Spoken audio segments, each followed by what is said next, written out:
ಇನ್ನು ಕೃಷ್ಣನಿಗೆ ಯಾಕೆ ಅರ್ಪಣೆ ಮಾಡಬೇಕು? ನೀವು ಯಾರಿಗೆ ಅರ್ಪಣೆ ಮಾಡಿದರೆ ತಪ್ಪು ಅಂತೇನು ಹೇಳಿಲ್ಲ. ರಾಮಾರ್ಪಣ ಮಸ್ತು, ವಾಸುದೇವಾರ್ಪಣ ಮಸ್ತು ಅಂತ ಹೇಳಿದರೆ ತಪ್ಪೇನಲ್ಲ. ಆದರೂ ಈ ಸಂಪ್ರದಾಯ ಬರುವುದಕ್ಕೆ ವಿಶೇಷವಾಗಿ ಕಾರಣ ಅಂದರೆ, ನನ್ನ ಹತ್ರ ಒಂದೇ ಒಂದು ಪೆನ್ ಇದೆ, ಯಾರಿಗೆ ಕೊಡಲಿ? ನಾನು ಯಾರಿಗೆ ಬೇಕು? ಇರೋದು ಒಂದು ಪೆನ್. ಪಾಪ ಅವರು ಕೈ ಮಾಡಿದರು, ನನಗೆ ದೊಡ್ಡ ಭಾರ ಇಳಿತು. ಯಾಕೆಂದ್ರೆ ಇಷ್ಟು ಜನ ಕೂತಿದ್ದೀರಿ, ಕೊಡ್ಲಿಕ್ಕೆ ನನ್ನ ಹತ್ರ 100 ಪೆನ್ ಇಲ್ಲ, ಇರೋದು ಒಂದು ಪೆನ್ನು.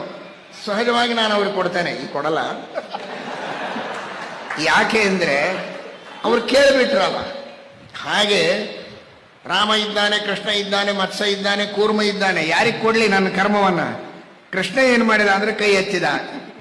ಯತ್ ಕರೋಷಿ ಯದ್ ಅಶ್ನಾಸಿ ಯದ್ ಜೊಹೋಸಿ ದದಾಸಿ ಯತ್ ಯತ್ ತಪಸ್ಯಸಿ ಕೌಂತೆಯ ತತ್ಕುರುಷ್ವ ಮದರ್ಪಣಂ. ನನಗೆ ಅರ್ಪಣೆ ಮಾಡುವಂತ ಕೃಷ್ಣ ಹೇಳಿದ.